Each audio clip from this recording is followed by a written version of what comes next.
इस एपिसोड में सबसे पहले हम ये देखेंगे कि बचपन में चाइल्ड के लिए क्या-क्या खतरे होते हैं और कैसे हमारे चाइल्डहुड एक्सपीरियंसेस हमारे बिलीफ सिस्टम, सेल्फ एस्टीम और हमारे चरित्र को जन्म देते हैं। फिर हम ये भी जानेंगे कि लर्निंग में इमोशनल ब्रेन की क्या इंपॉर्टेंस होती है और कैसे ये हमें बहुत क्रिएटिव बना सकता है या बहुत ही डम्ब। लास्ट पार्ट में हम ये जानेंगे कि डिफेंस मैकेनिज्म क्या होती है और लाइफ में इसकी क्या इंपॉर्टेंस होती है और कैसे ये हमारी पर्सनैलिटी को शेप प्रदान करती है। तो स्टार्ट करते हैं।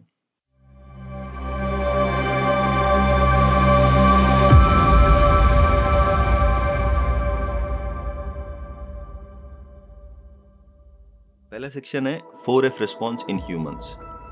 जैसा कि मैंने ब्रेन स्ट्रक्चर वाले एपिसोड में बताया था कि एनिमल वर्ल्ड में खतरे से निपटने के लिए 3 स्ट्रेटजीज पाई जाती हैं। फाइट मतलब लड़ना, फ्लाइट मतलब भाग जाना और फ्रीज मतलब सांस रोक के आसपास की सराउंडिंग में घुल मिल जाना ताकि आप प्रेडेटर को दिखो नहीं। ह्यूमंस में एक चौथी स्ट्रेटजी भी पाई जाती है, फॉन मतलब आप प्रेडेटर के लिए यूजफुल बनने की कोशिश करते हो।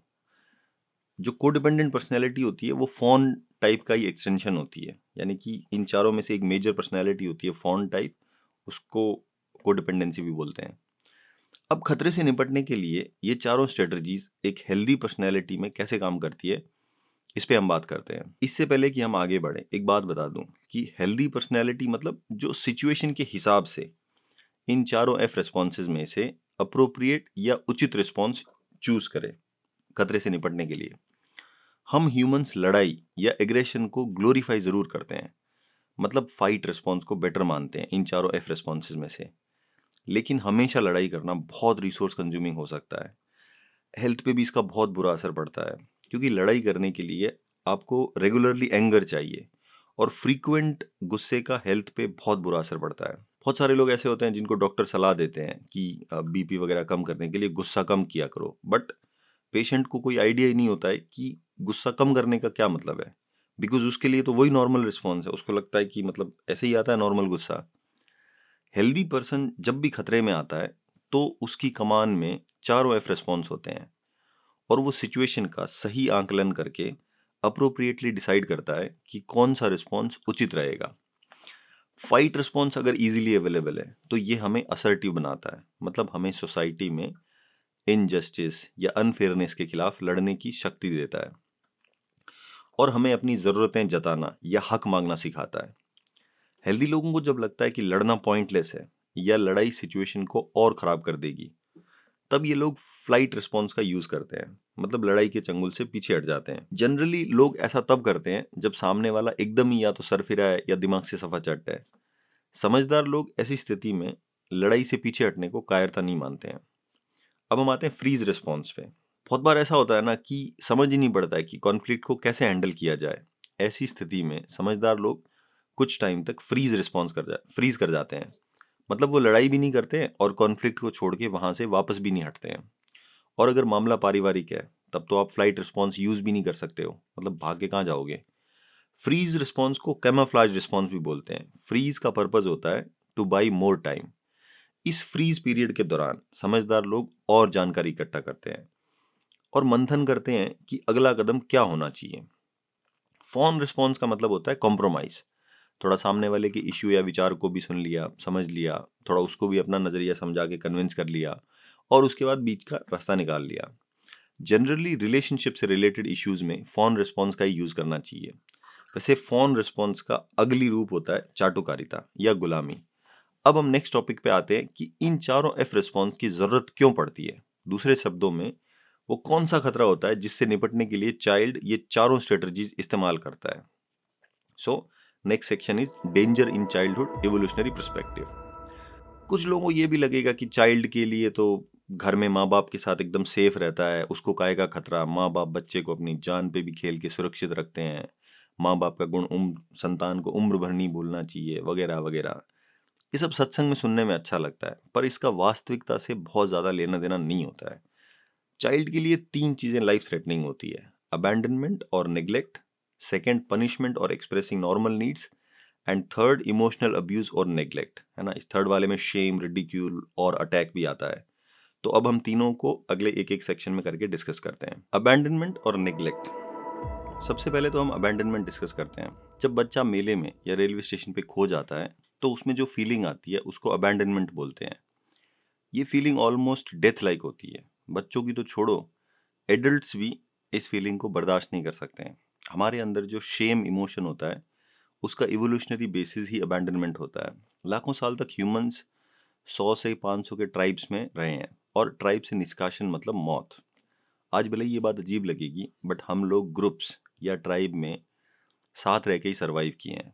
ट्राइब में हम लोग साथ मिलके अपने परिवार और बच्चों को प्रोटेक्ट करते थे।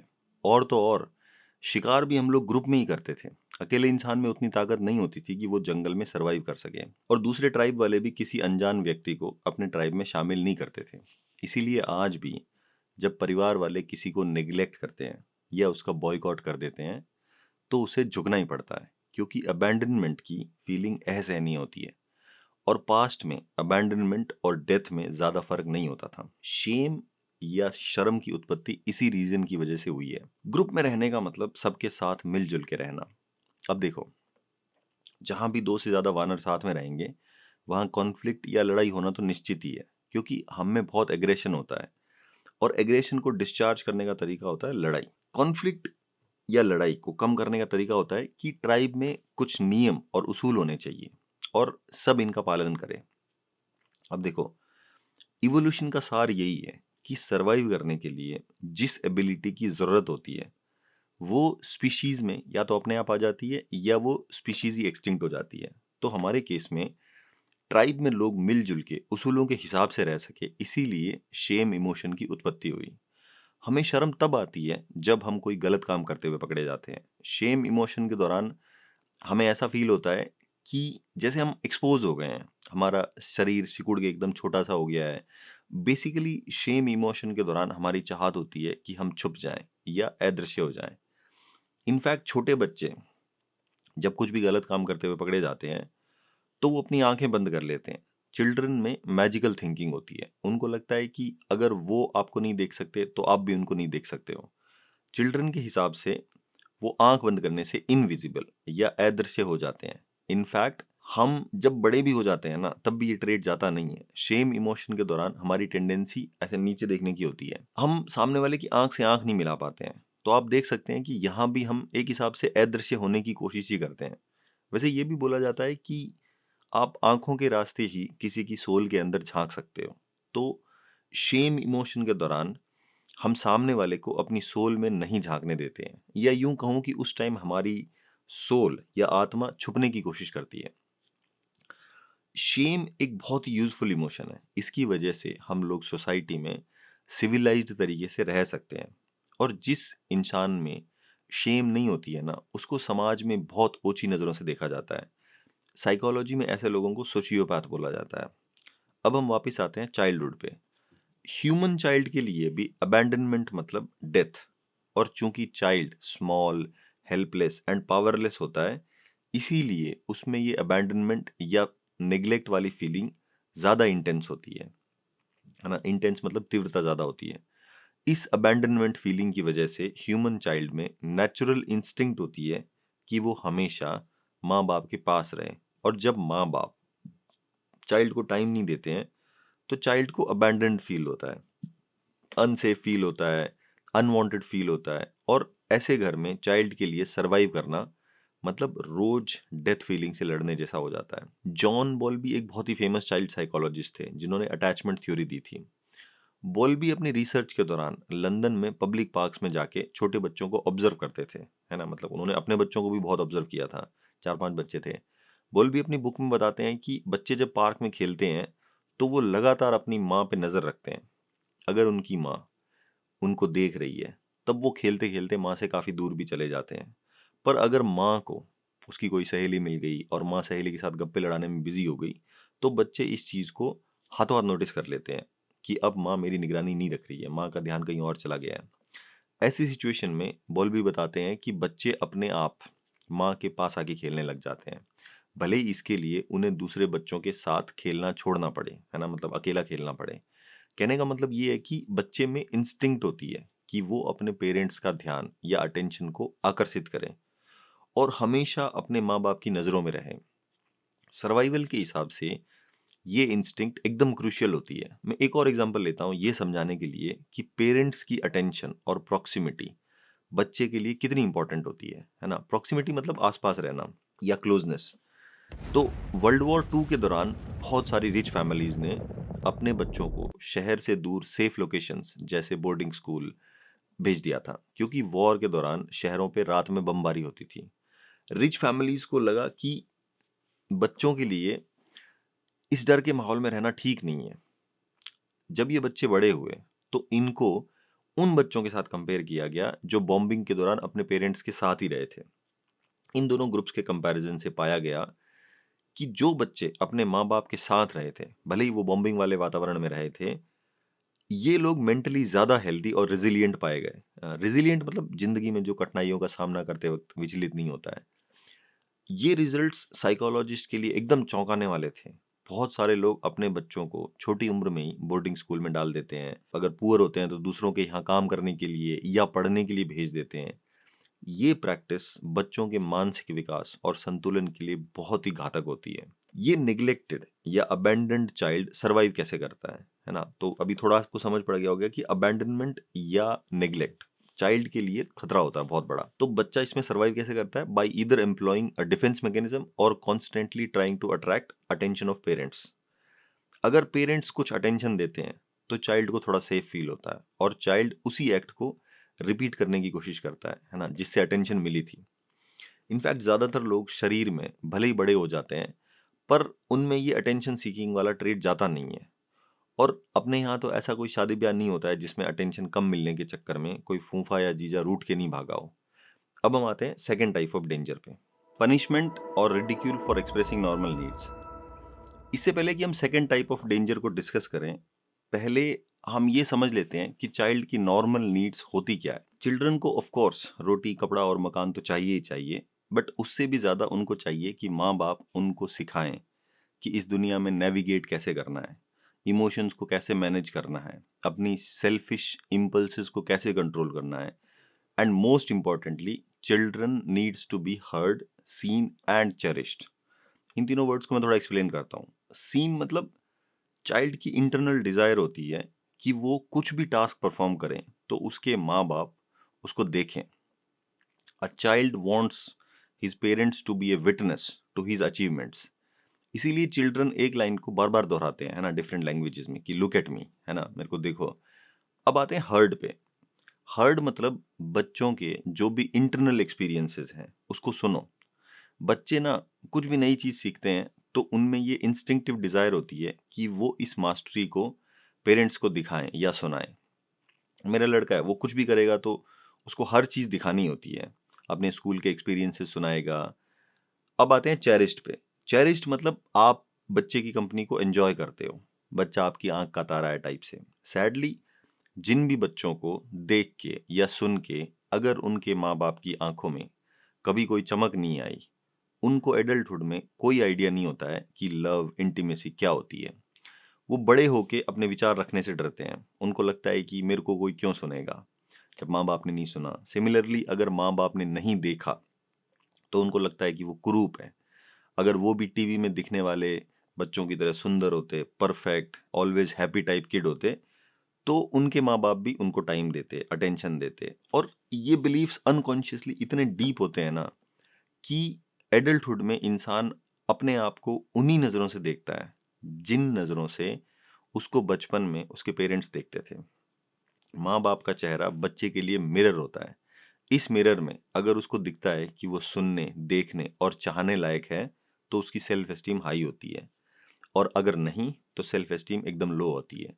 बड़े होके आपने कितना पैसा कमाया है, क्या अचीव किया है, इससे सेल्फ एस्टीम पे ज़्यादा फर्क नहीं पड़ता है। कुछ पेरेंट्स की थिंकिंग ऐसी होती है कि अगर वो बच्चे को खूब क्रिटिसाइज करेंगे तो बच्चा अपने आप में इम्प्रूवमेंट करेगा। और ज़्यादातर चिल्ड्रन भी बड़े होके इस बिलीफ को कैरी करते हैं, मतलब ढोते हैं। उनको लगता है कि मैं इतना सेल्फ क्रिटिकल हूँ तभी मैंने ज़िंदगी में थोड़ी बहुत तरक्की की है ना, सब बाबूजी की दूरगामी सोच का नतीजा है। इस तरह एक और बहुत कॉमन बिलीफ है स्पेशली फादर्स में, जो कि भयंकर ही गलत है, कि हम तो इम्पोर्टेंट इंसान हैं, बच्चे के साथ क्या खेलना, उसकी बातें सुनना, उसकी लाइफ में क्या चल रहा है, वो कौन-सी क्लास में है, उसके फ्रेंड्स कौन हैं, ये सब तुच्छ काम है। इनके लिए हमारे पास टाइम नहीं है। हमें देश को बचाना है, समाज को सुधारना है, लोगों की लाइफ बदलनी है, वगैरह-वगैरह, है ना? मतलब खुद वाले की खराब कर रहे हैं, बट इनको दुनिया बदलनी रहती है। एक्चुअली इन लोगों को खुद को अटेंशन चाहिए होती है। तो बच्चे की अटेंशन वाली नीड कहाँ से पूरी करेंगे? जब खुद की अभी तक पूरी नहीं हुई है। और ये अटेंशन पाने के लिए, है ना? या मतलब इनके हिसाब से दुनिया बदलने के लिए क्या करते हैं?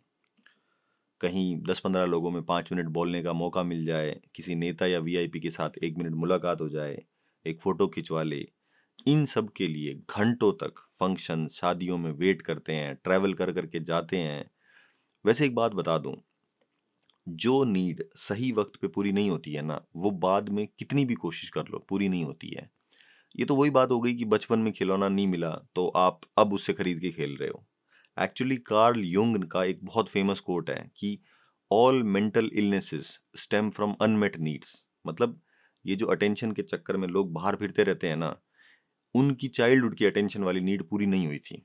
और अब ये अपने बच्चों को अटेंशन देने की बजाय खुद ढूंढते फिर रहे हैं और अपने बच्चे का फ्यूचर खराब कर रहे हैं। इनका बच्चा भी बड़ा होके अटेंशन के चक्कर में फिरेगा और वो अपने बच्चों को अटेंशन नहीं देगा, है ना? फिर उसका बच्चा। तो ऐसे आप देख सकते हैं कि बहुत सारे dysfunctional traits generation to generation carry on करते हैं। इस तुच्छ वाली मेंटालिटी का सबसे वर्स्ट रूप तब आता है जब पेरेंट्स ये बोलते हैं कि हमने इतनी पढ़ाई लिखाई बच्चे पालने पोसने के लिए थोड़ी करी है। इनका भाव ये होता है कि बच्चे पालने वाला काम तो कोई भी कर सकता है, इसीलिए ये छोटा काम है। These monkeys are completely delusional. जैसा कि मैंने पहले प्रे वर्सेस प्रेडेटर वाले एपिसोड में बताया था कि किसी भी ऑर्गेनिज्म के इंक्लूडिंग ह्यूमंस दो ही एम होते हैं, सर्वाइवल एंड रिप्रोडक्शन। इसके अलावा बाकी सब फर्जीवाड़ा है ना? अनलेस अनटिल आप आइंस्टाइन या डार्विन टाइप कुछ हो। यहाँ रिप्रोडक्शन का मतलब सिर्फ पैदा करना नहीं होता है। रिप्रोडक्शन का मतलब होता है आप अपने बच्चे को हर वो चीज सिखाओ जिससे वो जिंदगी के सारे रोल, जैसे पेरेंट्स का रोल, स्पाउस का रोल, दोस्त का रोल, बढ़िया से निभा सके, एक खुशहाल जिंदगी जी सके।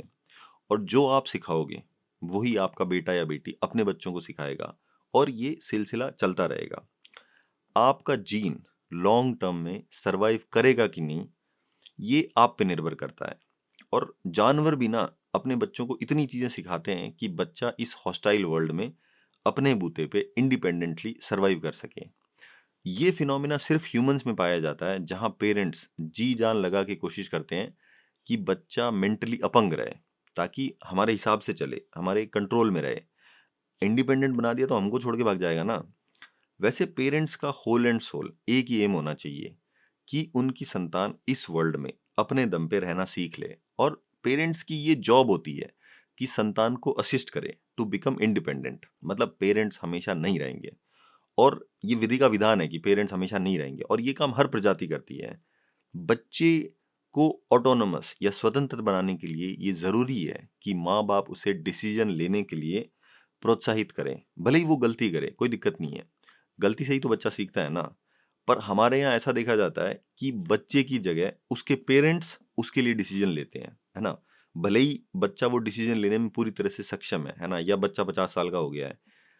अब ये तो हुआ कि बच्चों की क्या नीड्स होती है और अगर वो टाइम रहते पूरी ना हो तो क्या होता है।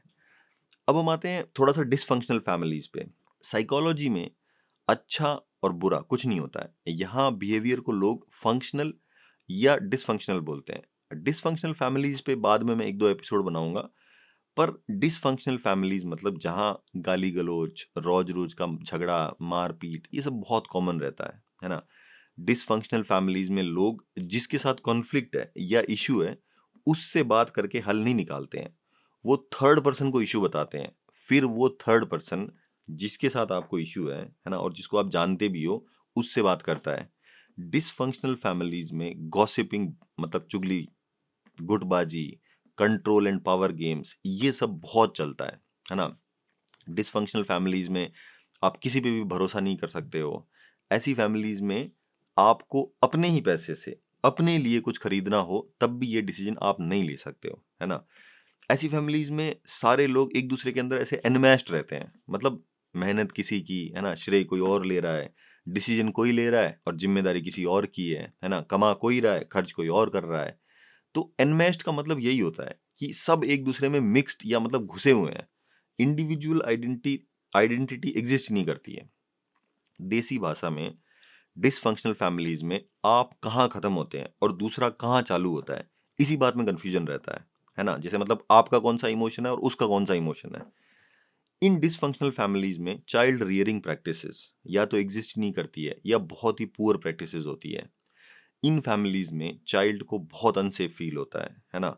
वैसे तो हमारा सारा पॉलिटिकल सिस्टम ही डिसफंक्शनल है। दो चुनाव लड़ने वाले एमपी या एमएलए बिना हाथापाई के नॉर्मल सिविलाइज तरीके से डिबेट या बात नहीं कर सकते हैं। ये लोग भी डिसफंक्शनल फैमिली मेंबर्स की तरह एक दूसरे से इनडायरेक्टली कम्युनिकेट करते हैं। मतलब रैलीज या टीवी पे इनडायरेक्टली आरोप प्रत्यारोप करते हैं, है ना? मतलब दोनों एक साथ बैठ के डिस्कशन नहीं कर सकते सिविलाइज तरीके से। इसी तरह रिश्ते भी डिसफंक्शनल होते हैं, है ना? रिश्ते का मतलब होता है जहां दो लोग एक दूसरे की अटेंशन अट्रैक्ट करे या फिर एक दूसरे को अटेंशन दे, है ना? मतलब दोनों चीज होती है रिश्ते में। अब जैसे दो भाइयों में लड़ाई चल रही है ना? दोनों हमेशा एक दूसरे की निगरानी रखते हैं कि किसने क्या खरीदा है ना? मेरे बारे में क्या बोला है। फिर थर्ड पर्सन के थ्रू जवाब भी भिजवाते हैं कि मतलब मैं वापस क्या रिप्लाई कर रहा हूँ, है ना? फिर वो वापस जवाब लेके आता है। तो ये भी एक रिश्ता है ना? फंक्शनल नहीं हुआ तो क्या हुआ? डिसफंक्शनल तो है। यहाँ पे दोनों भाई डिसफंक्शनल तरीके से एक दूसरे से रिलेट करते हैं या रिश्ता मेंटेन रखते हैं, है ना? मतलब ये फंक्शनल नहीं है बट डिसफंक्शनल है ये। डिसफंक्शनल फैमिलीज में पेरेंट्स चाइल्ड का मजाक उड़ाते हैं फॉर बीइंग नीडी, है ना? मतलब जरूरतमंद। नॉर्मल जरूरतों के लिए भी है ना, मतलब बच्चों का मजाक उड़ाते हैं। उनको शर्मसार करने की कोशिश करते हैं। जैसे मान लो एक 4 साल के बच्चे को नहाने के लिए हेल्प चाहिए, तो इसके लिए उसको सुनाएंगे कि तू ये भी तो खुद से नहीं कर सकता, है ना? मतलब इस टाइप का बिहेवियर बच्चों में बहुत हीन भावना पैदा करता है ना?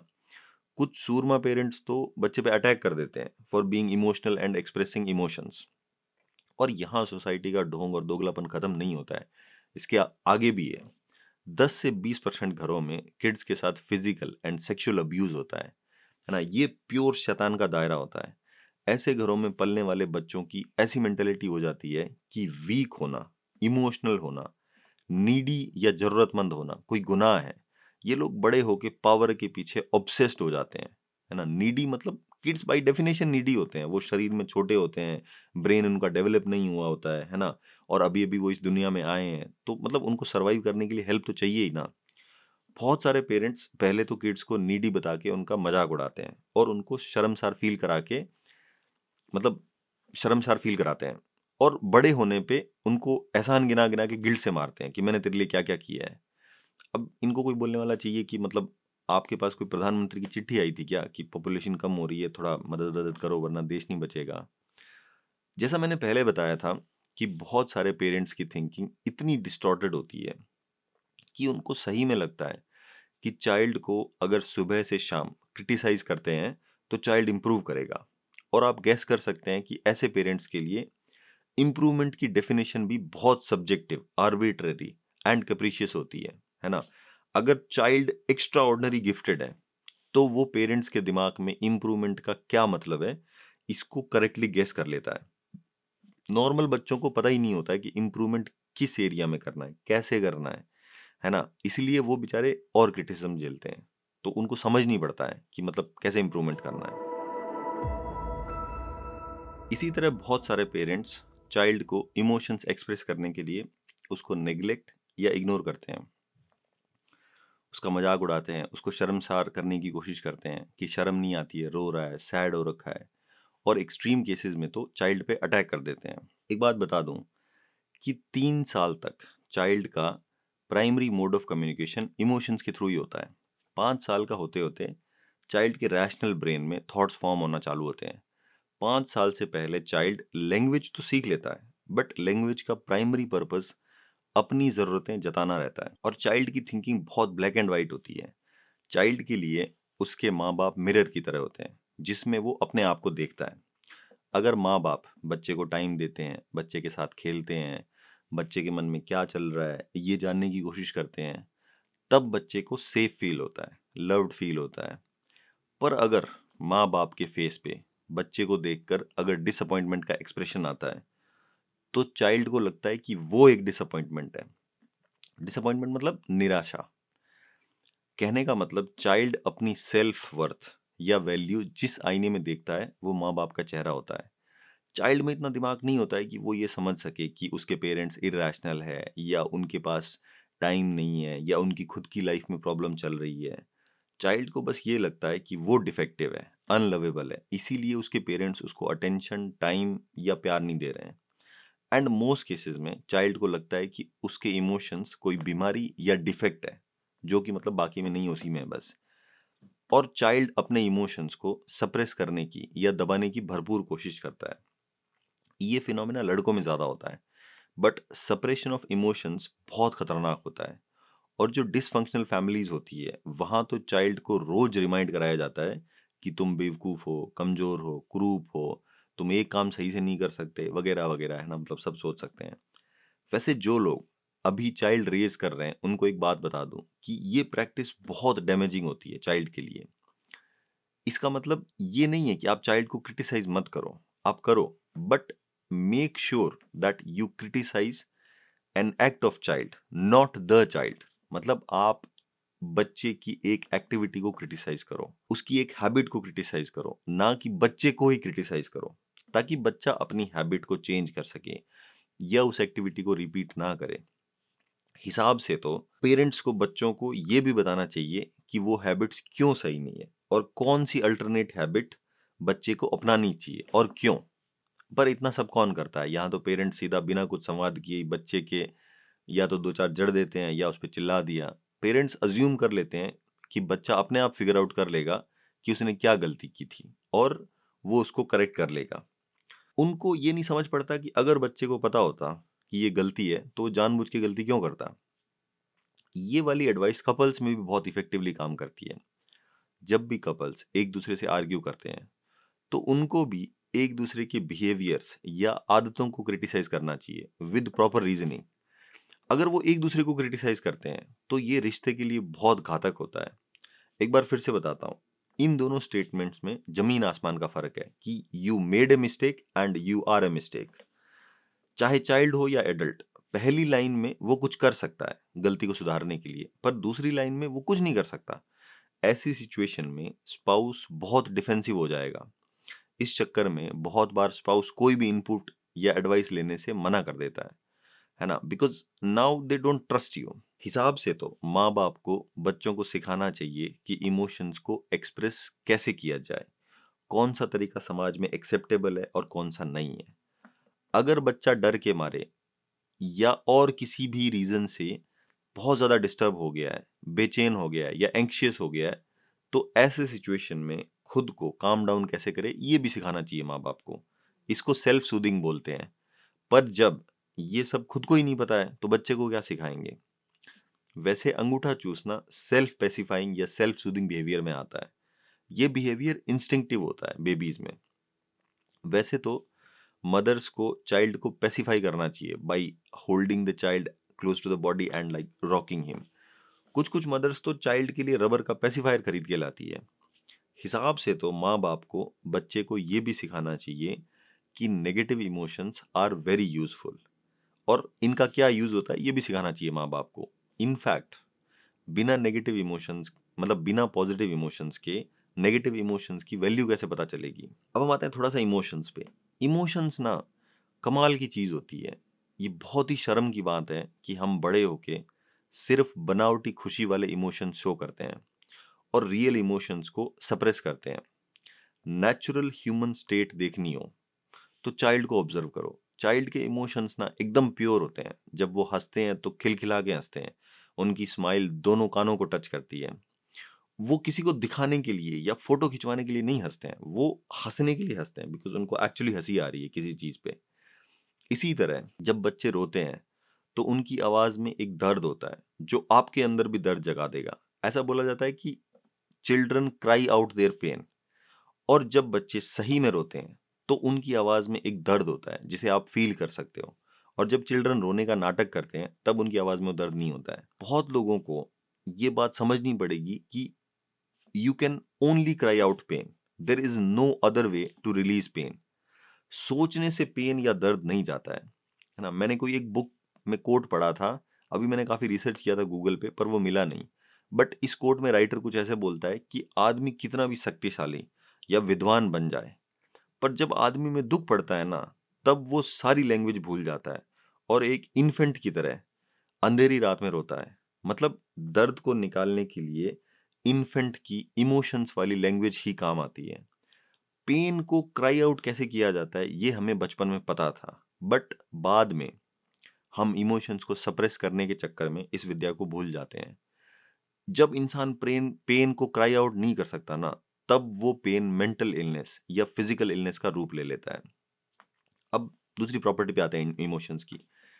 इमोशंस ना कंटेजियस भी होते हैं, मतलब इमोशंस का संक्रमण कोविड से भी खतरनाक होता है। एक जने के पावरफुल इमोशंस, है ना, वो भले ही टीवी पे हो या फिर मोबाइल में हो, लाखों जनों में सिमिलर इमोशंस जनरेट कर सकते हैं।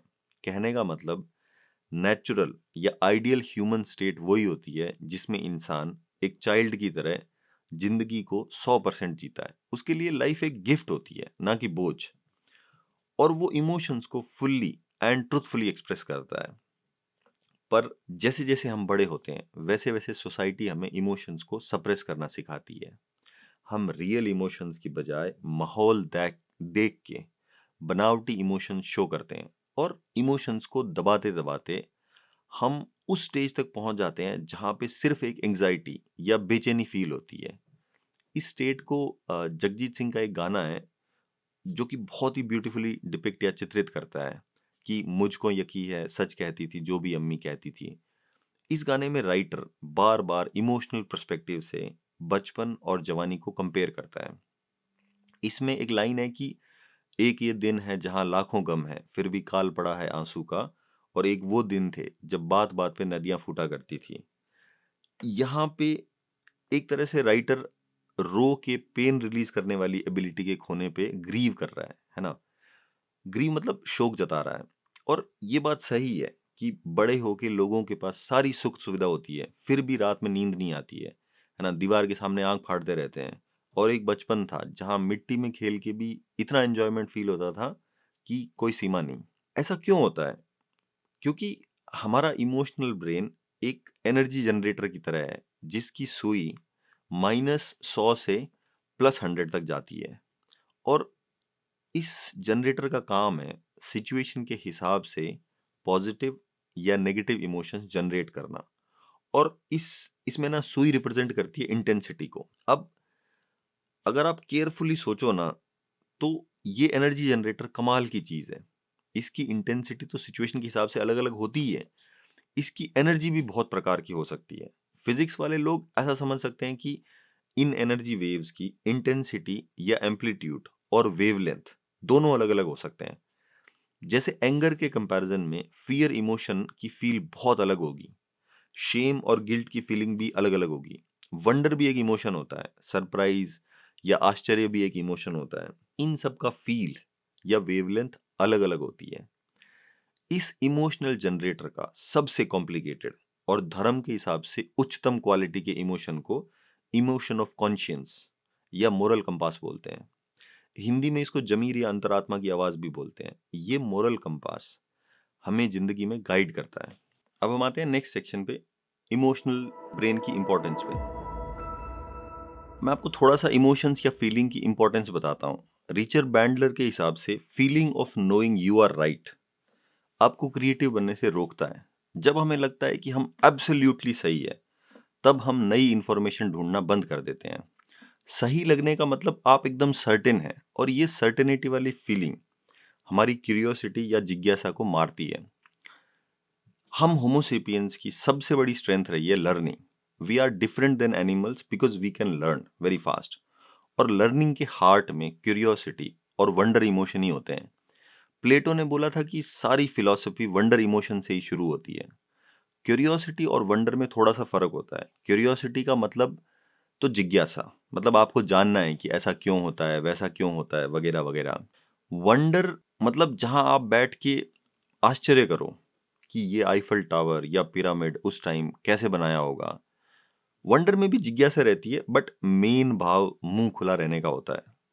जिस इंसान में क्यूरियोसिटी या क्रिएटिविटी नहीं होती है, ना उनके दिमाग में ये विचार कभी नहीं आएगा कि यार उस टाइम आईफिल टावर कैसे बनाया होगा। तो आप देख सकते हैं कि फीलिंग ऑफ राइटनेस और फीलिंग ऑफ सर्टेनिटी किस तरह से हमारी लर्निंग को रोक सकती है।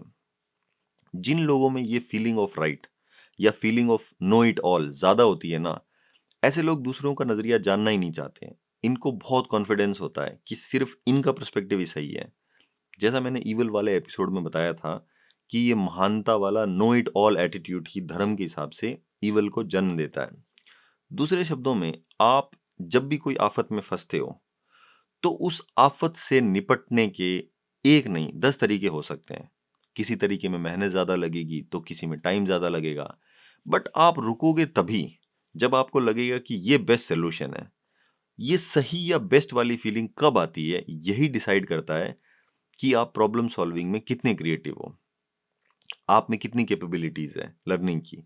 और जो एकदम बेवकूफ टाइप जनता होती है ना, बेवकूफ टाइप जनता होती है, उनमें ये सही या बेस्ट सॉल्यूशन मिल गया, ये फीलिंग बहुत जल्दी आ जाती है।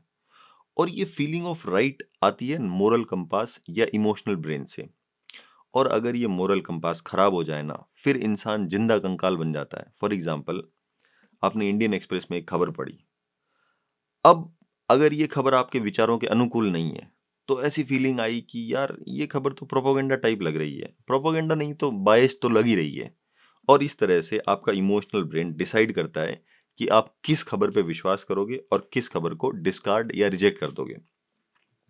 अब यहीं पर अगर कोई खबर होती जी न्यूज की, जी न्यूज इस देश का सबसे पुराना न्यूज चैनल है, इसलिए आपको जी न्यूज पर ही रहना है, जिसके बारे में आप स्वीकार करते हो कि वो एकदम बायस चैनल है ना, सिर्फ प्रोपोगेंडा फैलाने का काम करता है, फिर भी अगर न्यूज आपके विचारों के अनुकूल है तो इमोशनल ब्रेन ऐसी फीलिंग जनरेट करता है ना कि खबर एकदम सच्ची लगेगी और आप खबर पर विश्वास कर लोगे।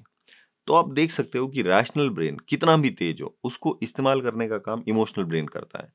और इमोशनल ब्रेन के हाथ में ये पावर होती है कि वो सच्ची खबर को भी स्वीकार करने से मना कर देगा और जानते हुए भी झूठी खबर पे विश्वास करवा सकता है। रैशनल ब्रेन में ऐसे आर्ग्यूमेंट्स आएंगे कि प्रोपोगेंडा वाला चैनल भी तो सच्ची खबर छाप सकता है ना, और एथिक्स वाला चैनल भी तो बायस्ड खबर छाप सकता है ना। इसीलिए इसीलिए फेक न्यूज इतनी ज्यादा चलती है, क्योंकि उसको पढ़ते से ही ऐसी फीलिंग आती है कि इस मैसेज ने तो मेरे मुंह की बात छीन ली, और आप हाथों हाथ उस मैसेज को आगे फॉरवर्ड करते हो। बहुत कम लोग होते हैं जिनको ये फीलिंग आती है कि यार कुछ गड़बड़ लग रहा है इस मैसेज में, है ना। इसको फीलिंग ऑफ इस फीलिंग को इंग्लिश में something is not adding up, है ना, ऐसा भी बोलते हैं।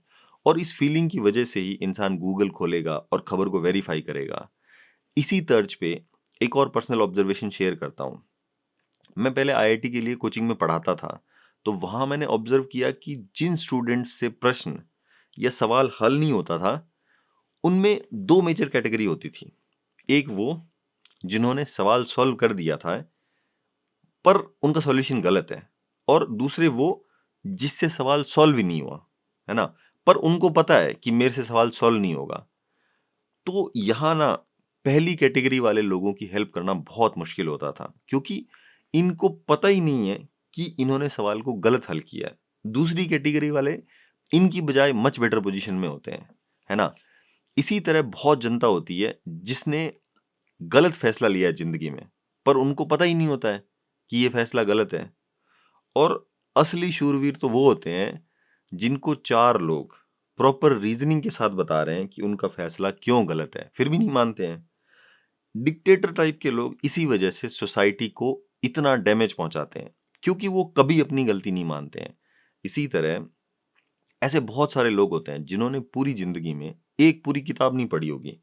कॉलेज वगैरह में ये लोग कुंजी पढ़ के पास होते हैं 2-3 दिन पढ़ाई करके, पर इनको ऐसा फील होता है कि जो कुछ इस दुनिया में सीखने पढ़ने लायक है वो इन्होंने सब सीख पढ़ लिया है। और यही फीलिंग इनको लाइफ में कुछ सीखने या पढ़ने या किसी की एडवाइस लेने से रोकती है। तो आप देख सकते हैं कि फीलिंग ऑफ बीइंग राइट कब आती है, ये डिसाइड करता है कि आप कितने जीनियस हैं, आप लाइफ में कितना ग्रो करोगे। इसी तरह से एक और फीलिंग होती है जो कि बहुत इंपॉर्टेंट होती है आपको धोखे से बचाने में। ये फीलिंग जनरली गट में आती है, गट मतलब पेट में, कि कुछ गड़बड़ है। बहुत बार ऐसा होता है कि रैशनल ब्रेन के हिसाब से सब कुछ ठीक है, पर गट में ऐसा फील होता है कि समथिंग इज नॉट राइट। ऐसे केसेस में ये फीलिंग इमोशनल ब्रेन का सिग्नल होता है कि you are walking into a trap. और ये गट फीलिंग भी कब आती है, किसको आती है, इसकी भी बहुत इंपॉर्टेंस होती है दुनिया में। कहने का मतलब इमोशनल ब्रेन ढंग से काम करे और इंसान फीलिंग एंड इमोशंस को करेक्टली आइडेंटिफाई कर पाए तो कहना ही क्या है ना। कुछ लोगों को लगेगा कि इमोशंस और फीलिंग में क्या फर्क होता है। तो फीलिंग्स बेसिकली फिजिकली आप उनको ना मतलब फील कर सकते हो, इमोशंस जनरेट होते हैं, मतलब जरूरी नहीं है कि वो फील होंगे। अब हमें ना सोसाइटी में सिखाया जाता है कि अगर आप में नेगेटिव इमोशंस आ रहे हैं तो इसका मतलब आप वीक है या आपके साथ कुछ गलत है ना, मतलब यू आर डिफेक्टिव। वैसे सर्वाइवल पर्सपेक्टिव के हिसाब से ये एक यूजफुल एडवाइस है कि if you show fear, predators will smell your fear and will come after you. पर इसका ये मतलब निकाल लेना कि फियर एज एन इमोशन ही यूजलेस है, अनडिजायरेबल है, ये बेवकूफ़ी है। और ये बेवकूफ़ी हम सब करते हैं। बचपन में ऐसा माइंडसेट बन जाता है कि negative emotions are a sign of weakness and we should suppress them, we should only show happy emotions. कायदे से तो सोसाइटी की जिम्मेदारी है कि वो चाइल्ड को ये सिखाए कि इमोशंस बहुत यूजफुल होते हैं और कैसे हम इस इमोशनल ब्रेन के इस्तेमाल में मास्टरी हासिल करें। इंस्टेड सोसाइटी हमें ये सिखाती है कि इमोशंस इंसान को वीक बनाते हैं। इसीलिए इंसान का एक ही अल्टीमेट गोल होना चाहिए कि या तो नेगेटिव इमोशंस आए ही नहीं या कम से कम आए।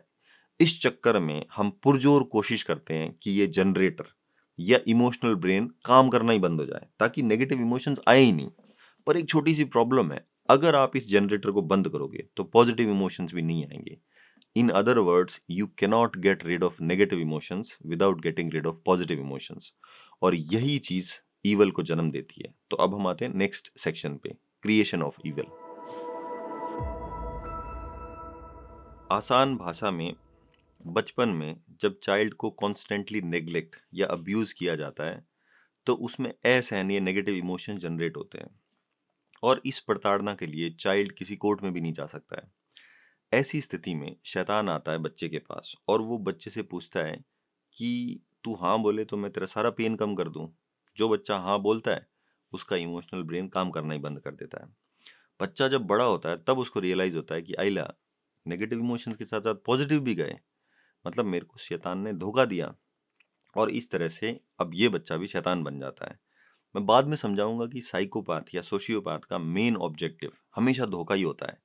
कहने का मतलब शैतान का एक चेहरा धोखा भी होता है। कार्ल यूंग का एक बहुत फेमस कोट है ईवल पे कि we have no imagination for evil but evil has us in his grip. अब ये तो कहानी टाइप हुई, but biologically it's an adaptation जहां ऑर्गेनिज्म ने लिम्बिक सिस्टम या इमोशनल ब्रेन को बाईपास कर दिया। मतलब अब ये चाइल्ड सिर्फ rational brain and reptilian brain से जीता है। मतलब सोशियोपैथ या साइकोपैथ को सोसाइटी में ना सांप से भी कंपेयर किया जाता है, which is biologically correct because now you have a reptilian brain with an almighty powerful human rational brain। और इस पे कोई चेक्स एंड बैलेंस भी नहीं है। मतलब आपने एक सांप को भयंकर पावरफुल ह्यूमन रैशनल ब्रेन दे दिया है और अंतरात्मा एब्सेंट है उसमें, जो चेक्स एंड बैलेंस का काम करती है। इसीलिए ये कोई कोइंसिडेंस नहीं है कि हर धर्म और युग में इंसानों ने जब ईवल की कल्पना की तो उनके दिमाग में सांप आया। जैसे हिंदू धर्म में विष्णु भगवान को शेषनाग पे लेटे हुए दिखाया है ना। विष्णु एक फोर्स है जो सृष्टि को चलाते हैं और शेषनाग मतलब डिस्ट्रॉय करता है। तो बेसिकली जिसने भी ये इमेजिन किया होगा उसने दो अपोजिंग फोर्सेस को इमेजिन किया एक ही फोटो में। इसी तरह क्रिश्चियनिटी में एक ईव एंड स्नेक करके स्टोरी है। शिवा को भी डिस्ट्रॉयर बोला जाता है, तो आप देख सकते हैं कि उनके गले में सांप रहता है। अनगिनत कल्चर्स में स्नेक्स की पूजा होती है। तो यहाँ पे भाव ये होता है कि ईवल को अपीज किया जाए ताकि उसकी नजर हमारी फैमिली या ट्राइब पे ना पड़े। रेप्टाइल्स में इमोशंस नहीं होते हैं, इसीलिए आप सांप नहीं पाल सकते। आप कुत्ता बिल्ली पाल सकते हो, आप शेर के बच्चे को भी पाल सकते हो, क्योंकि ये सब मैमल्स में आते हैं एंड इनमें इमोशंस होते हैं। भले ही ह्यूमंस जितने कॉम्प्लिकेटेड इमोशंस नहीं होते हैं बट इमोशंस होते हैं, है ना। इमोशंस की वजह से ही सर्कस में एक आदमी और एक शेर का बच्चा एक दूसरे के साथ बॉन्ड बना सकते हैं। शेर प्रेडेटोर की कैटेगरी में आता है बट वो स्टिल मैमल है ना, रेप्टाइल नहीं है शेर। एक बार शेर और आदमी में इमोशनल बॉन्ड बन जाए फिर वो आदमी को नहीं खाता है। आगे चल के हम देखेंगे कि ईवल के चेहरे बहुत तरीके के हो सकते हैं पर कोर हमेशा सेम रहता है, and that is lack of emotions, है ना। मतलब इनमें इमोशंस नहीं होते, या बहुत ही प्रिमिटिव टाइप के इमोशंस होते हैं, कॉम्प्लिकेटेड नहीं होते हैं। एक चीज और बता दूं, ये जो सांप टाइप लोग होते हैं ना, इनको पहचानने का सबसे बढ़िया तरीका होता है लैक और absence of shame. They don't feel shame. मतलब बाहर वो ढोंग कर लेंगे, उनको पता होता है कि कहाँ क्या बोलना है, बट जो इनके साथ रात दिन रहता है ना, उनको पता होता है कि ये लोग शर्म क्या होती है इस बात से एकदम अनजान रहते हैं। इनको सही में शर्म फील नहीं होती है। ये पूरी जिंदगी पड़े पड़े लीच की तरह दूसरे को चूसते रहेंगे, यूज करते रहेंगे, रोज झूठा वादा करेंगे कि मैं चेंज हो जाऊंगा, है ना, तेरे कल पैसे दे दूंगा वगैरह वगैरह, पर इनको शर्म नहीं आती है। अपने बहुत सारे नेता भी इस कैटेगरी में फॉल करते हैं।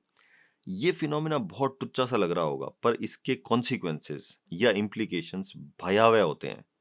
शेम या शर्म नहीं आने का मतलब उस इंसान में अपना बिहेवियर चेंज करने की एबिलिटी नहीं है। कोई भी इंसान या चाइल्ड अपना बिहेवियर तभी चेंज करता है जब उसे इस बिहेवियर की वजह से कोई कष्ट फील होता है, और शेम इमोशन वो अनकंफर्टेबल या कष्ट जनरेट करता है, जिसकी वजह से इंसान में मोटिवेशन आता है कि वो अपने आप में परिवर्तन करे। जिन बच्चों को शेम नहीं फील होती है ना, उनमें कॉन्शियंस या अंतरात्मा भी डेवलप नहीं हो पाती है। जो इन सोशियोपैथ के साथ रहता है ना, वो परेशान हो जाता है, क्योंकि ये लोग इतने ढीठ होते हैं ना कि इन पे कुछ असर नहीं करता है। एकदम गेंडे जैसी चमड़ी होती है इनकी। तो जो इनके साथ रहता है ना, उसको निराश होने की जरूरत नहीं है। सोशियोपैथ्स को भी कंट्रोल किया जा सकता है, पर हमको ना इनकी कमजोरी नहीं पता होती है। इनकी सबसे बड़ी वीकनेस होती है कि ये बोर होते हैं। लॉजिकली आप सोच के देखो, तो जिसमें इमोशंस नहीं होते हैं उसको कुछ फील नहीं होता है, दे जस्ट गेट बोर्ड। ये कितना भी पैसा कमा ले, खुशी तो छोड़ो, इनको कुछ भी फील नहीं होता है। इन पे और चर्चा हम बाद के एपिसोड्स में करेंगे। वैसे एक बात बता दूं कि ईवल हम सब में होता है, फर्क सिर्फ इस बात का होता है कि आप ईवल को कंट्रोल कर रहे हो या फिर वो आपको कंट्रोल कर रहा है। डार्विन का एक कोट है कि we stopped looking for monsters under our bed when we realized that they were inside us. Next section पे आते हैं, सेफ्टी वर्सेस क्यूरियोसिटी। किसी भी चाइल्ड को बचपन में अपनी सेफ्टी की चिंता नहीं करनी चाहिए। जब चाइल्ड को सेफ्टी की चिंता नहीं होती है, तब उसका दिमाग दिन दूनी रात चौगनी वृद्धि करता है। बच्चे में अपार क्यूरियोसिटी होती है, और क्यूरियोसिटी हम होमोसेपियंस की गजब की स्ट्रेंथ रही है, और इस क्यूरियोसिटी की कीमत चुकाई है हमने। ह्यूमन बेबी का हेड बहुत बड़ा होता है बाकी स्पीशीज के कंपैरिजन में, और इसकी वजह से फीमेल्स में मोर्टेलिटी ड्यूरिंग चाइल्ड बर्थ बहुत ज़्यादा होती थी। क्यूरियोसिटी और क्रिएटिविटी में थोड़ा सा फर्क होता है, बट ये दोनों एक साथ साथ चलती है। जब चाइल्ड को माँ बाप का भरपूर प्यार मिलता है और उसको अपनी सेफ्टी के बारे में नहीं सोचना पड़ता, तो उसके ब्रेन में हर रोज नए नए न्यूरल पाथवेज क्रिसमस ट्री की तरह लाइट अप होते हैं। बच्चा जब खेलता है तो नई नई चीजें इमेजिन करता है। क्रिएटिविटी की डेफिनेशन यही होती है कि नॉवल न्यूरल पाथवेज, मतलब एकदम हट के दिमाग में थॉट आया जो बाकी लोगों के दिमाग में नहीं आया, है ना। नॉवल न्यूरल पाथवे का मतलब यही होता है। नॉवल मतलब एकदम अलग से। क्रिएटिविटी उसी की ज्यादा होती है जिसने बचपन में खेलते वक्त खूब इमेजिनेशन का यूज किया होता है। कहने का मतलब बच्चे बहुत क्रिएटिव होते हैं और इनकी क्यूरियोसिटी अनलिमिटेड होती है। अगर बच्चे को माँ बाप प्यार और टाइम दे तो बच्चों का दिमाग नेचुरली डेवलप होता है और बच्चे जिंदगी में नए नए कीर्तिमान हासिल करते हैं। पर जिन बच्चों को घर में सेफ नहीं फील होता था, उनके ब्रेन का डेवलपमेंट एक स्पेसिफिक पर्पज के हिसाब से हुआ है, to avoid danger and stay safe. इन बच्चों में नेचुरली हाइपर विजिलेंस ट्रेट आ जाता है। हाइपर विजिलेंस मतलब हमेशा चौकन्ना रहना। इन बच्चों को बहुत जल्दी समझ पड़ जाता है कि अपनी सेफ्टी का ध्यान खुद ही रखना है, दूसरा कोई नहीं है मेरा ख्याल रखने वाला। इसीलिए ये बच्चे अपने एनवायरनमेंट को लगातार स्कैन करना सीख लेते हैं, और ये आदत जब बच्चे बड़े हो जाते हैं तब भी अपने आप जाती नहीं है। जो चाइल्ड खतरों से भरे एनवायरनमेंट में बड़ा होता है, उसका पूरा दिमाग इसी हिसाब से डेवलप हुआ होता है कि खतरों को करेक्टली एंटिसिपेट कर सके और पहले से बचाव की स्ट्रेटजी तैयार रखें। इनका दिमाग हमेशा नए नए खतरे एंटिसिपेट करने में लगा रहता है। इनकी जिंदगी का होल एंड सोल एम सेफ रहना होता है। इन बच्चों को प्लेफुलनेस क्या होती है, रिलेशनशिप क्या होता है, फैमिली या केयर टेकर क्या होता है, प्यार क्या होता है, इन सब चीज़ों के बारे में कोई आइडिया नहीं होता है। अब प्रॉब्लम यहीं आती है, जब इन लोगों की नॉर्मल वर्ल्ड में जीने की बारी आती है, तब भी इनका दिमाग उसी हिसाब से फंक्शन करता है जैसे ये अभी भी खतरों से डील कर रहे हैं। इस दुविधा को एक मूवी है शॉशैंक रिडेम्पशन, उसमें बहुत बढ़िया से दिखाया गया है। ये मूवी आईएमडीबी पे टॉप रेटेड मूवी है। इसमें यह दिखाया गया है कि लोग जेल में 20-30 साल तक हर रोज फ्री होने के सपने देखते हैं कि कैसे जल्दी से जल्दी बेल मिले मेरे को, और इसके लिए लगे रहते हैं, सब काम करते हैं। बट ये करते करते ना वो जेल लाइफ में अडाप्ट कर जाते हैं, और जब फाइनली जेल से बाहर निकलते हैं तब उनको कोई आइडिया ही नहीं होता है कि इस फ्रीडम का क्या करें, क्योंकि उनकी बॉडी माइंड सब जेल लाइफ के हिसाब से ढल गए हैं। अब बॉडी माइंड को पता ही नहीं कि नॉर्मल वर्ल्ड में कैसे जीना है। कुछ लोग बाहर निकल के ये रियलाइज करते हैं कि जेल में कम से कम होप तो थी कि एक दिन फ्रीडम मिलेगी। जेल में फ्रेंड्स भी थे, परिवार भी बन गया था, लोग मेरे को जानते थे। जेल के बाहर निकल के इनको रियलाइज होता है कि अब ना तो किसी चीज की होप बची है और ना ही जेल वाले दोस्त रहे, इसीलिए कुछ लोग बाहर निकलने के बाद सुसाइड कर लेते हैं। अब आप सोच के देखो कि एडेप्टेशन क्या कर सकता है हमारे साथ। इन जेल जाने वाले लोगों को ये पता होता है कि नॉर्मल लाइफ कैसी होती है विद फ्रीडम। बच्चों का तो ये दुर्भाग्य होता है कि उनको पता ही नहीं होता है कि नॉर्मल फैमिली होती क्या है, क्योंकि वो तो इसी घर में पैदा हुए हैं और उनके लिए तो यही नॉर्मल है। इसी तरह जो लोग वॉर वगैरह में लड़ने जाते हैं या कोई दूसरा मैन मेड ट्रॉमा फेस करते हैं, जैसे हिटलर के रेन में जूस थे, या जैसे अभी सीरिया में जो चल रहा है या अफगानिस्तान में जो हो रहा है, इस टाइप की सीवियर कंडीशंस में ह्यूमन बॉडी अडेप्ट तो कर जाती है, पर फिर आप नॉर्मल वर्ल्ड में जीने लायक नहीं रहते हो। सैनिकों में ये अडेप्टेशन पीटीएसडी का रूप लेता है, जिसमें इंसान हमेशा ही ऐसे बिहेव करता है जैसे वो अभी भी लड़ाई के मैदान में खतरे से डील कर रहा है। पीटीएसडी मतलब पोस्ट ट्रॉमेटिक स्ट्रेस डिसऑर्डर।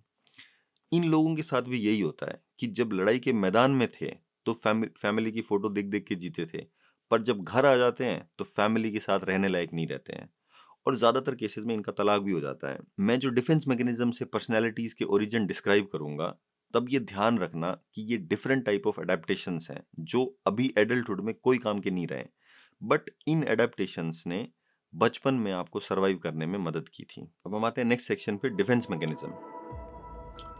जैसा कि मैंने अभी बताया कि अबैंडनमेंट या नेग्लेक्ट चाइल्ड के लिए लाइफ थ्रेटनिंग खतरा होता है, और इस खतरे से निपटने के लिए चाइल्ड का इमोशनल ब्रेन एनिमल वर्ल्ड वाले एफ रिस्पॉन्स यूज करता है, मतलब फाइट, फ्लाइट, ये सब। और यहीं से कोर पर्सनैलिटी ओरिजिनेट करती है। डिफेंस मैकेनिज्म मतलब आप बाहर कौन सा पर्सोना पेश करना चाहते हो। पुराने टाइम में ये डिफेंस मैकेनिज्म हमारे को प्रेडेटर से बचाता था, और आज भी ये हमें समाज में एक्सप्लॉइट होने से बचाता है। वैसे तो मैंने ह्यूमन प्रेडेटर वाले एपिसोड में बताया था कि प्रेडेटर समाज में आज भी होते हैं, तो डिफेंस मैकेनिज्म हमें प्रेडेटर का शिकार होने से बचाती है। अब जैसे एक सेठ दुकान में बैठता है, उसका पर्सोना एकदम स्ट्रिक्ट और डोमिनेंट पर्सनैलिटी वाला हो सकता है, बट घर में ऐसा हो सकता है कि वो एकदम लविंग एंड केयरिंग टाइप का हस्बैंड है या फादर है। कहने का मतलब है कि हर कोई लाइफ में एक डिफेंस पर्सोना रखता है जो बाहर के लोगों को दिखाना है, और ये पर्सोना ना सबका अलग अलग होता है, डिपेंडिंग अपॉन आपके हिसाब से कौन कौन से खतरे एग्जिस्ट करते हैं दुनिया में, और उनसे लड़ने के लिए या खुद को सेफ रखने के लिए कौन से तरीके बेस्ट हैं।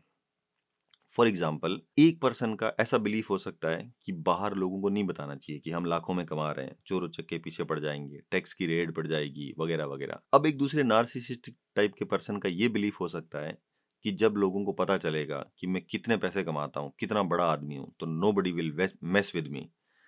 इस चक्कर में ये लोग डबल इनकम बताते हैं, मतलब बढ़ा चढ़ा के बताते हैं। तो आप देख सकते हैं कि defence mechanism and underlying core beliefs एक दूसरे के विपरीत हो सकते हैं, है ना। ये बिलीफ्स बहुत हद तक एक चाइल्ड अपने पेरेंट्स से एक्वायर करता है। कहने का मतलब, हमारी लाइफ के दो ही एम होते हैं, सर्वाइवल एंड रिप्रोडक्शन। सर्वाइवल के लिए डिफेंस मैकेनिज्म यूज होती है टू स्टे सेफ, और ये भी ध्यान रखना कि ये इमोशनल ब्रेन का रिस्पॉन्स है, इसको लैंग्वेज या लॉजिक का कॉन्सेप्ट समझ नहीं पड़ता है। और डिफेंस मैकेनिज्म में ऑर्गेनिज्म या पर्सन सिर्फ आउटसाइड वर्ल्ड या एनवायरनमेंट पे फोकस करता है, और इस एंगल के हिसाब से देखा जाए तो फियर होना अच्छा नहीं होता है। सर्वाइवल के लिए, क्योंकि प्रेडेटर्स ऑलवेज एंसनेयर और go after weak and afraid. मतलब प्रेडेटर हमेशा कमजोर और डरपोक लोगों पे ही अटैक करते हैं। एक बारी मैंने कोई एक डॉक्यूमेंट्री देखी थी जिसमें दो राइवल प्राइमेट ग्रुप्स आपस में लड़ रहे थे।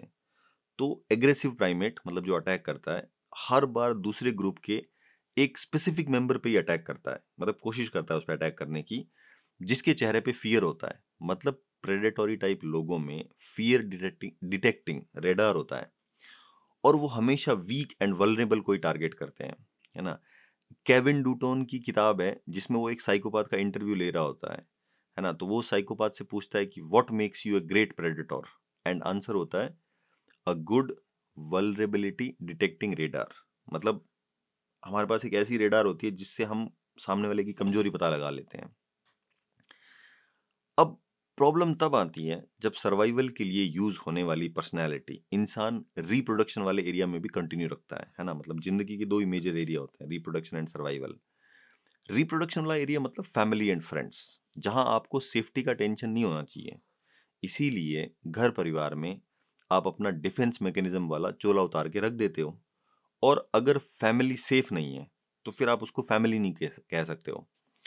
चाइल्डहुड में सारी मेंटल प्रॉब्लम्स इसीलिए ओरिजिनेट होती है क्योंकि इन चिल्ड्रन की जिंदगी में एक बहुत ही फंडामेंटल अजम्पशन वायलेट होता है। और वो अजम्पशन है कि चाइल्ड के लिए होम सेफ रेफ्यूज होता है। रेफ्यूज मतलब जहां पे वो हमेशा जाता है। और चाइल्ड के लिए पेरेंट्स नेचुरली उसकी केयर करते हैं, उसको प्रोटेक्ट करते हैं। मैमल्स में जनरली ये देखा जाता है कि जब भी चाइल्ड को डर लगता है तो उसकी इनबॉर्न इंस्टिंक्ट होती है कि वो माँ बाप के पास भागने की। और माँ मतलब सेफ्टी जनरली, या घर। दूसरे शब्दों में चाइल्ड के अंदर ये डिफॉल्ट सेटिंग है कि जब भी उसको डर लगे तो वो घर या पेरेंट्स की ओर भागे। पर अगर घर या पेरेंट्स ही डेंजर का सोर्स हो, फिर चाइल्ड क्या करे, किसके पास जाए।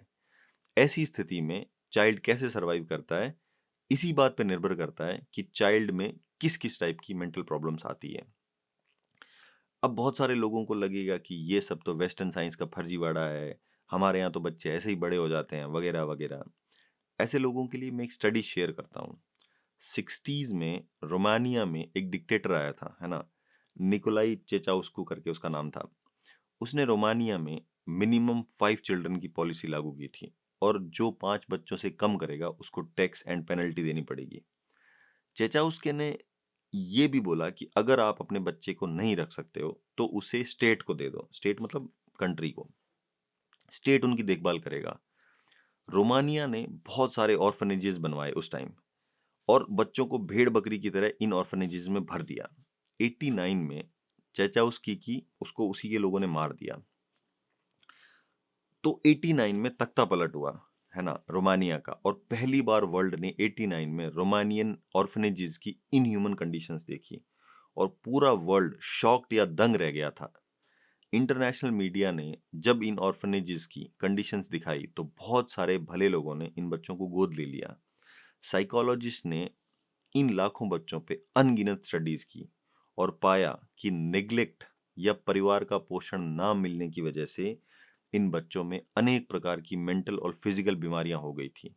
These children became aggressive, impulsive, drug addicts, sex addicts, violent offenders, etc. और इन बच्चों में mental problems like depression, lack of sleep, ये सब भी बहुत कॉमन थी। कितने ही केसेस में जिन फॉस्टर फैमिलीज ने इन बच्चों को अडॉप्ट किया था या गोद लिया था, उनके अपने बच्चों पे इन अडॉप्टेड चिल्ड्रन ने अटैक कर दिया, फिजिकली एंड सेक्सुअली अब्यूज करने की कोशिश की। कितने ही बच्चों को इन फॉस्टर फैमिलीज ने वापस कर दिया। साइकोलॉजिस्ट के लिए ये रोमानिया वाला डिजास्टर परफेक्ट एक्सपेरिमेंट साबित हुआ ये स्टैब्लिश करने में कि एडवर्स चाइल्डहुड एक्सपीरियंसेस ही क्लियरली शेप्स ए पर्सनल एडल्ट पर्सनालिटी, और ज्यादातर मेंटल प्रॉब्लम्स की जड़ चाइल्डहुड के खराब एक्सपीरियंसेस ही होते हैं। जैसा कि मैंने पहले बताया कि हेल्दी ह्यूमंस चारों एफ रिस्पॉन्स जरूरत के हिसाब से यूज करते हैं। पर जिन चिल्ड्रन को बचपन में नेग्लेक्ट या इमोशनली अब्यूज किया जाता है, वो सिर्फ एक या दो एफ रिस्पॉन्स पे ओवर रिलाई या अति निर्भर करते हैं। मतलब ये लोग जिंदगी में जब भी मुश्किल में फंसते हैं तो ये हमेशा एक ही एफ रिस्पॉन्स यूज करते हैं। इसको primary and secondary F response बोला जाता है। और यही primary and secondary use of F response हमारी पर्सनैलिटी डिसाइड करता है। चूंकि ये एफ रिस्पॉन्स हम अपने आप को बचाने या अपनी रक्षा के लिए यूज करते हैं, इसीलिए इसको साइकोलॉजी में डिफेंस मैकेनिज्म बोला जाता है। और डिफेंस मैकेनिज्म इंसान सुरक्षित या सेफ फील करने के लिए यूज करता है। पर हर सिचुएशन में एक ही एफ रिस्पॉन्स पर निर्भर करना हमारे को एक अपाहिज बना देता है। इस स्टेट में इंसान बिल्कुल भी रिलैक्स नहीं कर पाता है, क्योंकि रिलैक्स करने के लिए आपको अपनी डिफेंस मैकेनिज्म वाली शील्ड या चोले को उतार के नीचे रखना होता है, और वो ये कभी करते नहीं है। इनको हमेशा एक एंजाइटी या थ्रेटन टाइप फील होता है, और इस टाइप की पर्सनैलिटी के लिए जिंदगी बहुत नीरस टाइप हो जाती है, क्योंकि इन लोगों की पूरी एनर्जी सिर्फ सेफ रहने में निकल जाती है। मतलब ये लोग जिंदगी के सारे रंग रूप नहीं देख पाते हैं। वैसे एक बात बता दूं कि अटेंशन सीकिंग बिहेवियर भी चाइल्डिश बिहेवियर होता है, और ये भी डिफेंस मैकेनिज्म की तरह काम करता है। जैसे चाइल्ड को अटेंशन मिलने पे सेफ फील होता है ना, वैसे ही एडल्टहुड में लोगों को जब अटेंशन मिलती है तो उन्हें सेफ फील होता है। इसीलिए जब भी नार्सिसिस्टिक टाइप पर्सन को देखोगे ना, तो वो हमेशा हर जगह हर किसी से अटेंशन सीख करता रहता है। और ये चाइल्डिश बिहेवियर है, क्योंकि इन लोगों की अटेंशन वाली नीड बचपन में पूरी नहीं हुई थी, इसीलिए ये आज भी लगे हुए हैं। ऐसे लोगों को एडल्ट चिल्ड्रन भी बोला जाता है। इन चारों ही टाइप, मतलब fight, flight, freeze and fawn type को एडल्टहुड में रियल इंटीमेसी क्या होती है इसके बारे में कोई आइडिया नहीं होता है। और एडल्टहुड में भी ये चारों स्ट्रेटजीज इन्हें और हर्ट होने से बचाती है, पर इनका बचाव आयरनी से भरा होता है। अब बहुत सारे लोग सोच रहे होंगे कि और हर्ट मतलब। अब देखो, इन डिसफंक्शनल फैमिलीज के चिल्ड्रन ने बचपन में जब भी अपने माँ बाप से इमोशनली कनेक्ट करने की कोशिश की होगी, तो हर बार इनको मुंह की खानी पड़ी। मतलब इनकी हर कोशिश को पेरेंट्स ने रिजेक्ट किया। और जो सूरमा टाइप लोग हैं, उन्होंने तो इन चिल्ड्रन को पनिश भी किया होगा for trying to connect emotionally. Emotional brain के हिसाब से इंटीमेसी मतलब हर्ट या खतरा, और पुराने एक्सपीरियंसेस भी इसके गवाह रहे हैं। इसीलिए इन चिल्ड्रन के लिए एडल्टहुड में इमोशनली कनेक्ट करना बहुत मुश्किल होता है। और जब कभी कुछ ऐसा सीन बनता है कि ये किसी के साथ इंटीमेट या क्लोज हो रहे हैं, तो इनका एफ रिस्पॉन्स या डिफेंस मैकेनिज्म बीच में आके इनको फर्दर हर्ट होने से बचा लेता है। जैसे जब भी ये लोग अपने पार्टनर के साथ इंटीमेट होते हैं, तो इनका इमोशनल ब्रेन इस रिलेशनशिप को सेबोटाज कर देगा। इसके तरीके बहुत तरह से हो सकते हैं, जैसे इंसान कुछ दूसरा अफेयर चला लेगा, या शादी वाले दिन भाग जाएगा, या पार्टनर के साथ छोटी सी बात पे लड़ाई करके ब्रेकअप कर लेगा। बाद में इनको कभी ये नहीं समझ पड़ता कि मैंने ऐसा क्यों किया। बहुत सारे लोग ऐसे डिसीजन को लेके रिग्रेट भी बहुत करते हैं, बट इनको ये कभी नहीं समझ पड़ा कि ये डिसीजन उनके इमोशनल ब्रेन ने लिया था। It was an unconscious decision. क्योंकि एफ रिस्पॉन्स इमोशनल ब्रेन का डिपार्टमेंट है, और इमोशनल ब्रेन चाइल्डहुड में फॉर्म होता है। और इस ब्रेन के हिसाब से इंटीमेट होना, वल्नरेबल होना मतलब खतरे को इनवाइट करना है। साइकोलॉजी में इंटीमेट होना मतलब सेक्स नहीं होता है, वो फिजिकल इंटीमेसी होती है। इंटीमेट मतलब you start showing your true self, true needs and desires.